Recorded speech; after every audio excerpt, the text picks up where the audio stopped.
আমরা আমাদের জীবনে যে সমস্ত আমল ইবাদত করি এই আমলগুলো ধ্বংস হয়ে যায় কিছু কারণে কিছু কারণে আমাদের এই আমলগুলো ধ্বংস হয়ে যায়।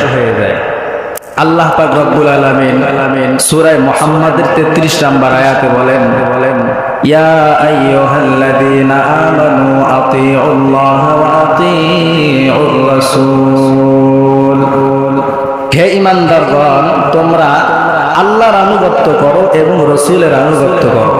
ওয়ালা তুবতিলু আমালাকুম, তোমরা তোমাদের আমলগুলো ধ্বংস করিও না। এই যে রমজান মাসে আমরা রোজা রাখলাম, যাতে আমাদের এই রোজাগুলো ধ্বংস হয়ে না যায়। রমজান মাস তারাবির নামাজ পড়লাম, তাহাজ্জুদ করলাম, কোরআনে কারীম তেলাওয়াত করলাম, আমাদের এই সমস্ত আমলগুলো যেন নষ্ট হয়ে না যায়। আমাদের এই সমস্ত আমলগুলো নষ্ট হয় কয়েকটা কারণে। এর মধ্যে কয়েকটা কারণ আপনাদেরকে বলি। এক নাম্বার কারণ মুমিন মুসলমান ইবাদত বন্দেগী করার পাশাপাশি যদি কুফরি করে, তাহলে তার অতীত জীবনের সমস্ত আমল বরবাদ হয়ে যায়। আমি এবং আপনি, আমরা তো ইমানদার না? এই ইমানদারওয়ালা মানুষ যারা, এরা যদি কুফরি গুনাহে লিপ্ত হয়ে যায়, তাহলে তার অতীত জীবনের সমস্ত আমল বরবাদ হয়ে যায়।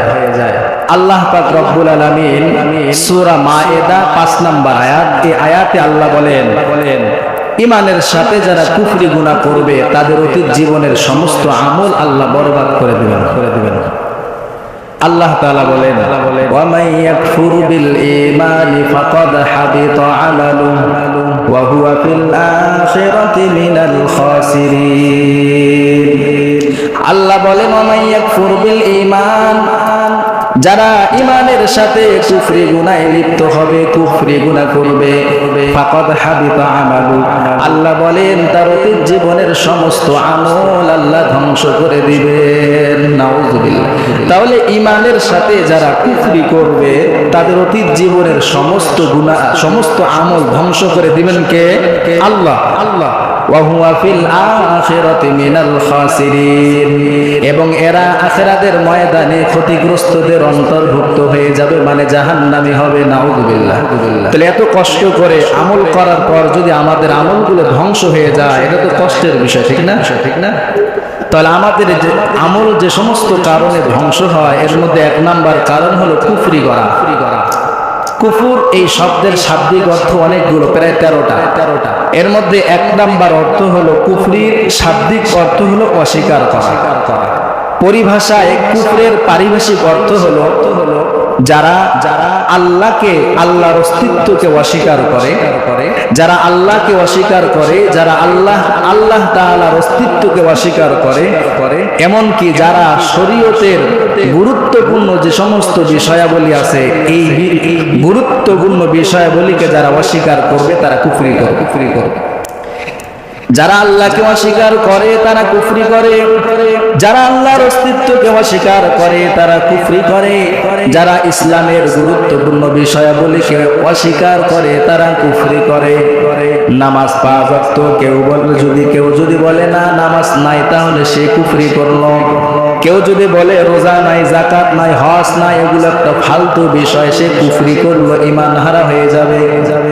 কেউ যদি বলে আল্লাহ নাই, ফেরেশতা নাই, হাসর, জান্নাত, জাহান্নাম, ফুল সিরাত, মিজান এগুলো নাই, তাহলে সে কুফরি করলো।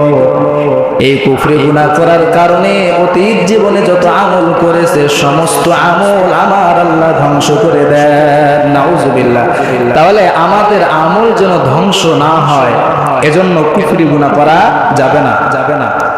আল্লাহ তাআলা সূরা ফাতিরের এই 5 নম্বর আয়াতে আমাদেরকে জানাই দিলেন, সূরা মায়েদার 5 নম্বর আয়াতে আমাদেরকে জানাই দিলেন ওয়া ইয়াকফুর বিল ঈমানি ফাকাদ হাবিতা আমালু, ঈমানের সাথে যারা কুফরি করবে তাদের সমস্ত আমল আমি আল্লাহ বরবাদ করে দিব, ধ্বংস করে দেব। নাউযুবিল্লাহ। এজন্য কোনোভাবেই যেন কুফরি গুনাহ না হয়ে যায়, এমন কোন কথা, এমন কোন কাজ, এমন কোন কথা আমাদের জবান দিয়ে যেন বের না হয় যাতে করে কুফরি গুনাহ হয়। অনেক মানুষ আমাদের সমাজে আছে, দেখবেন বলবে, যদি তাকে বলা হয় ভাই নামাজ পড়েন না কেন, কয় নামাজ পড়ে কে বড় লোক, নামাজ পড়ে কেউ কোনোদিন কোনো কিছু পাইছে নাকি, এই যে কথাটা বলে এটা কুফরি হয়ে গেছে। রোজার ব্যাপারে, হজ, যাকাত, আপনি শরীয়তের যে কোনো বিধানের ব্যাপারে যদি তুচ্ছ তাচ্ছিল্য করেন, আপনি কুফরি করলেন, আপনার অতীত জীবনের সমস্ত আমল শেষ হয়ে যাবে। এজন্য আল্লাহ তাআলা আমাদের সবাইকে কুফরি গুনাহ থেকে হেফাজত করুন। সবাই বলেন আমিন। আমাদের আমল যে সমস্ত কারণে ধ্বংস হয়, এর মধ্যে 2 নাম্বার কারণ হলো শিরিক গুনাহ করা। কি করা? কেউ যদি শিরিক গুনাহে লিপ্ত হয়, তাহলে তার অতীত জীবনের সমস্ত আমল বরবাদ হয়ে যায়। আল্লাহ তাআলা সূরা জুমার, এই সূরা জুমারের 65 নম্বর আয়াতে বলেন, ওয়ালাকাদ উহিয়া ইলাইকা ওয়া ইলাল্লাযীনা মিন ক্বাবলিক। আল্লাহ বলেন, পয়গম্বর, আমি আল্লাহ আপনার উপর ওহী নাযিল করেছি এবং আপনার পূর্ববর্তী যত নবী অতিবাহিত হয়ে গেছে তাদের উপর আমি আল্লাহ ওহী নাযিল করেছি। লা ইন আশরাকতা লা ইয়াহবাতান্না আমালুকা ওয়া লা তাকুনান্না মিনাল খাসিরিন। আল্লাহ তাআলা নবীকেও কেমন ধমক দিয়ে বলছে, লা ইন আশরাকতা, পয়গম্বর, যদি আপনি শিরিক গুনাহে লিপ্ত হন, লা ইয়াহবাতান্না আমালুকা, আপনার সমস্ত আমল আমি আল্লাহ ধ্বংস করে দিব। নাউযুবিল্লাহ। শুধু ধ্বংস করে শেষ নয়, ওয়ালা ইয়াকুনান্না মিনাল খাসিরিন, আমি আল্লাহ আপনাকে ক্ষতিগ্রস্তদের অন্তর্ভুক্ত করে দিব।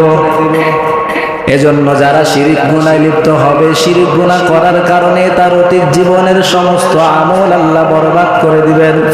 শিরিক গুনাহ কাকে বলে, শিরিক গুনাহ কত প্রকার, কি কি আপনাদেরকে বিস্তারিত আমি বলেছি। অতএব আমাদের আমলগুলো যদি ধরে রাখতে চাই, তাহলে শিরিক গুনাহ করা যাবে না।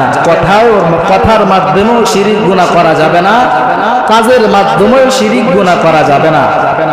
এর আগে আপনাদেরকে আমি শিরিক গুনাহ সম্পর্কে অনেক আলোচনা করেছি। তাহলে আমরা মুখের দ্বারাও শিরিক গুনাহ করব না, কাজের দ্বারাও শিরিক গুনাহ করব না। আল্লাহ আমাদের সবাইকে শিরিক মুক্ত ঈমান দান করুন। সবাই বলেন আমিন। তাহলে আমাদের যে সমস্ত কাজের কারণে আমল ধ্বংস হয়ে যায়, এর মধ্যে 2 নাম্বার কারণ কি? শিরিক গুনাহ করা। এজন্য আমরা শিরিক গুনাহ করব না। শিরিক গুনাহ কি? যেমন মনে করেন, আমরা অনেক সময় আমাদের সমাজে অনেক মানুষ দেখবেন মাজারে যায় সম্পদ চায়, অথবা সন্তান হয় না সন্তান চাইতে যায়, অথবা বালা মুসিবত দূর হয় না বালা মুসিবত দূর করার জন্য যায়। বিভিন্ন কারণে মাজারে অথবা কোনো পীরের কাছে যায়, গিয়ে তার কাছে আবদার করে যে বাবা, আমি এই রোগে আক্রান্ত, আমাকে সুস্থ করে দেন, আমি এই মুসিবতে আক্রান্ত, আমাকে এই মুসিবত থেকে উদ্ধার করেন, আমি অসুস্থ, আমাকে সুস্থ করে দেন। এই বিভিন্ন বিষয়াবলী যেগুলো আল্লাহর কাছে আমরা চাই, দুনিয়ার কোনো মানুষের দেওয়ার ক্ষমতা রাখে না। এই সমস্ত বিষয় যদি কোনো মানুষের কাছে কেউ চায়, সে শিরিক গুনাহে লিপ্ত হয়ে গেল। শিরিক গুনাহে লিপ্ত হওয়ার সাথে সাথে তার অতীত জীবনের যত আমল করেছে সব আমল বরবাদ হয়ে যাবে। নাউযুবিল্লাহ। এজন্য শিরিক গুনাহ করা যাবে না। আল্লাহ তাআলা আমাদের শিরিক গুনাহ থেকে বেঁচে থাকার তৌফিক দান করুন।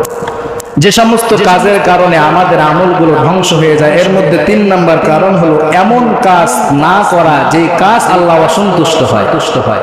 এমন কোন কাজ না করা যে কাজের কারণে আল্লাহ অসন্তুষ্ট হয়। আল্লাহ তাআলা সূরা মুহাম্মাদের 8 এবং 9 নম্বর আয়াত, এই আয়াতে আল্লাহ আমাদেরকে জানায় দেন, ওয়াল্লাযীনা কাফারু ফাতা'সাল্লাহুম ওয়া আদাল্লা আ'মালাহুম। ওয়াল্লাযীনা কাফারু ফাতা'সাল্লাহুম, যারা কাফের তাদের জন্য ধ্বংস। নাউযুবিল্লাহ। ওয়া আদাল্লা আ'মালাহুম, আল্লাহ তাআলা তাদের আমল সমূহকে ব্যর্থ করে দিয়েছেন, শেষ করে দিয়েছেন। কেন?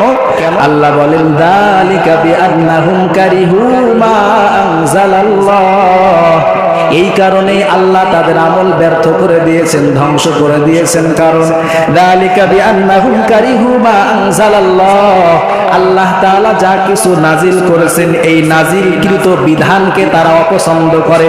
কি করে? আল্লাহ যে সমস্ত বিধানাবলী নাজিল করেছেন, এই বিধানবলীকে আল্লাহ যে সমস্ত বিধানাবলী নাজিল করেছেন, এই আল্লাহর নাজিলকৃত বিধানকে তারা অপছন্দ করে। এজন্য আল্লাহ বলেন, ফাআহবাতা আ'মালাহুম, আমি আল্লাহ তাদের সমস্ত আমল বরবাদ করে দিলাম। নাউযুবিল্লাহ। এরপরে আল্লাহ তাআলা মুহাম্মাদের সূরা মুহাম্মাদের 28 এবং 29 নম্বর আয়াতে বলেন। এখানে তো আল্লাহর বিধানাবলীকে অপছন্দ করে তাহলে কুফরি করলো, আর কুফরি করার কারণে তার আমল বরবাদ। এরপর আল্লাহ 28 এবং 29 নম্বর আয়াতে বলতেছেন যালিকা বিআন্নাহুম ইত্তাবাউ মা আসখাতাল্লাহু ওয়া কারিহু রিদওয়ানা। আল্লাহ তাআলা এমন এক সম্প্রদায় সম্পর্কে বলছেন যাদের আমল আল্লাহ ধ্বংস করে দিবেন। তারা কারা? যালিকা বিআন্নাহুম ইত্তাবাউ মা আসখাতাল্লাহ, আল্লাহ তাআলা যা অপছন্দ করে তারা সেগুলোকে গ্রহণ করে। আল্লাহ যেগুলোকে অপছন্দ করে ওই সম্প্রদায়ের লোকেরা সেগুলোকে গ্রহণ করে। আচ্ছা বলেন তো, সুদ খাওয়া হালাল না হারাম? কেউ যদি সুদ খায়, এই খাওয়াটাকে আল্লাহ পছন্দ করেন না অপছন্দ করেন? তাহলে আল্লাহ যে কাজ অপছন্দ করেন, আল্লাহর অপছন্দনীয় কাজকে যারা অনুসরণ করবে আল্লাহ তাদের আমল বরবাদ করে দিবেন। বুঝাচ্ছ কথা? আল্লাহ বলেন যালিকা বিআন্নাহুম ইত্তাবাউ মা আসখাতাল্লাহ, আল্লাহ যেগুলোকে অপছন্দ করে তারা এগুলোকে গ্রহণ করে। ওয়াকারিহু রিদওয়ানা, আর আল্লাহ যেগুলোকে পছন্দ করে তারা তাকে অপছন্দ করে। তাহলে আল্লাহ যেগুলোকে অপছন্দ করে তারা সেগুলোকে গ্রহণ করে, আর আল্লাহ যেগুলো পছন্দ করে তারা সেগুলোকে অপছন্দ করে। তাহলে আল্লাহ তাআলার নাজিলকৃত বিধান, এই বিধানকে যারা আল্লাহ যে কাজে অসন্তুষ্ট হয় এই কাজগুলো যারা করবে, যারা অনুসরণ করবে, তাদের আমল আল্লাহ বলেন ফাআহবাতা আ'মালাহুম, তাদের অতীত জীবনের আমল আমি আল্লাহ ধ্বংস করে দেব। তাহলে যে সমস্ত কাজের কারণে আমাদের আমল ধ্বংস হয়ে যায় এর মধ্যে 3 নাম্বার কারণ হলো আল্লাহ যে কাজে অসন্তুষ্ট হয় ওই কাজ করা যাবে না। আল্লাহ যেই কাজ করলে পরে সন্তুষ্ট হয় সেই কাজ করতে হবে। সুদ খাওয়া হারাম, আল্লাহ অসন্তুষ্ট হন। আল্লাহ অসন্তুষ্ট হওয়ার পরেও যারা সুদ খাবে তাদের অতীত জীবনের আমল আল্লাহ ধ্বংস করে দিবেন। ঘুষ খাওয়া হারাম, আল্লাহ অপছন্দ করেন। যারা আল্লাহর অপছন্দনীয় কাজ ঘুষ খাবে তাদের অতীত জীবনের আমল আল্লাহ ধ্বংস করে দিবেন। জেনা, ব্যভিচার, ইফতিজিন, গীবত, শিকায়েত, পরনিন্দা, চগলখড়ি, অহংকারী, এই সব বিষয়গুলিকে আল্লাহ অপছন্দ করে। যারা সুদ খাবে, ঘুষ খাবে, ন্যায় বিচার করবে না, অন্যায় করবে, জুলুম করবে, হিংসা করবে, অহংকার করবে, আল্লাহর অপছন্দনীয় জিনিসকে যারা পছন্দ করবে, আল্লাহর অপছন্দনীয় জিনিসকে যারা আঁকড়ে ধরবে, গ্রহণ করবে, আল্লাহ বলেন জানিয়ে রাখো ফাআহবাতা আ'মালাহুম, আমি আল্লাহ তোমাদের অতীত জীবনের আমলকে শেষ করে দিব। নাউযুবিল্লাহ। তাহলে বলেন আমরা যে কষ্ট করে আমলগুলো করলাম এই আমলগুলো ধরে রাখা দরকার নাকি ছেড়ে দেওয়া দরকার? সবাই বলেন। তাহলে 1 নাম্বার কুফরি করা যাবে না, 2 নাম্বার শিরিক গুনাহ করা যাবে না, 3 নাম্বার আল্লাহ যে কাজে অসন্তুষ্ট হয় আল্লাহর অসন্তুষ্টমূলক কাজ করা যাবে না। ঠিক আছে তো ইনশাআল্লাহ? আল্লাহ তাআলা আমাদের আমল করার তৌফিক দান করুন।